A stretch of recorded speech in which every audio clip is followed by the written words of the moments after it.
So practically this will be a guide for the first boss of Elden Ring, Tricephalous, three-headed dog. You probably heard about it.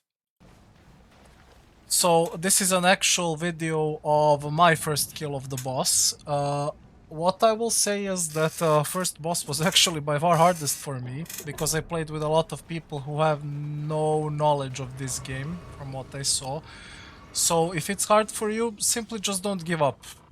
Trust me, it becomes a lot easier after the first boss. So this one took me by far the longest. We will take a look at my first kill. I will comment on my gameplay, my teammates' gameplay, and practically explain simply within 2 to 3 minutes how to actually successfully complete this boss, right? So as you can see, what is very useful is to have some exalted flesh for boosted physical damage. Turtlenecks are nice for stamina regeneration. You pop this at the start of the fight. But definitely the king of everything is Healing Stone, which heals both you and your party members. Definitely have at least 2 if you are going for any boss. 2 to 4 would be optimal, I would say. Important things to know about this boss. It takes a lot of damage from Holy. It's weak to Holy. So if you're looking to complete this boss, look for a weapon that has Holy damage or has a portion of Holy damage. Also, good thing, maybe you have a smaller rune which gives your starting weapon Holy damage. Definitely use that one. Later on you will have additional options. I know at the start your options are limited, so definitely try to find a holy weapon. If not, it's not end of the world, but remember, holy weapons work best against this boss. So now we will watch the actual gameplay and footage from my first kill. With me today will be Aku Tsubatsa and Shulz. So Wilder and Reckless Mage, right? So let's see, at the start, this is the moment while I will aggro the dog. You will simply see the dog running at you, time it well, dodge. This is one thing that the dog does. This is a double spin. If you are a ranged class, you can easily outrange it. If you're a melee class, just time your dodge twice. If you are close to the dog, you will probably not even get hit. Some solid dodging from me and Aku. This is one of the big ones. It is telegraphed. You see the dog rise the sword. Simply wait for it and dodge it before it hits you and hits the ground, right? So far so good. Aggro is back on Aku. Me and Shulz were pumping. I should move probably a little bit closer to the boss to do more damage, but it's fine. I was kinda panicking. This was my first solid attempt at the boss. This is a big attack that he does. You will see purple lightning. Definitely move away from it.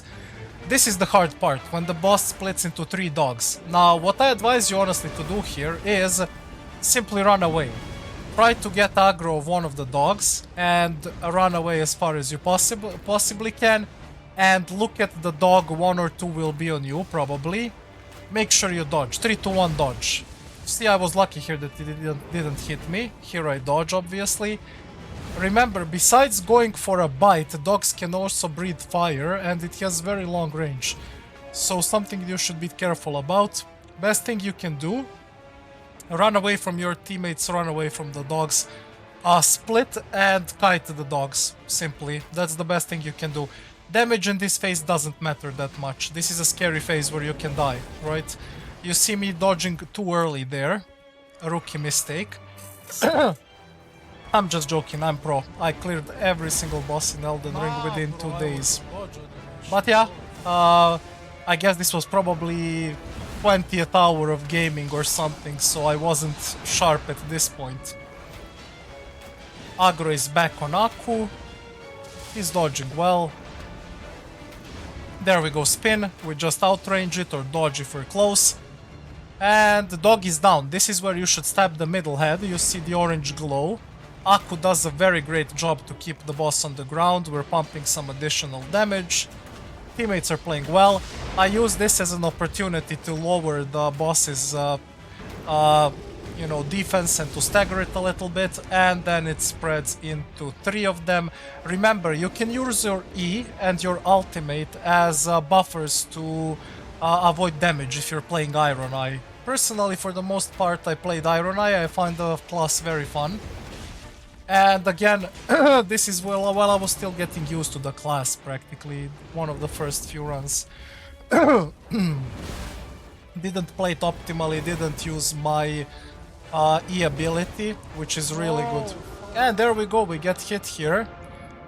Good thing it's only first death, so it is very easy to res me. Unfortunately for now, my teammates are not paying attention, which they kinda shouldn't. Once the dog splits, it's very risky.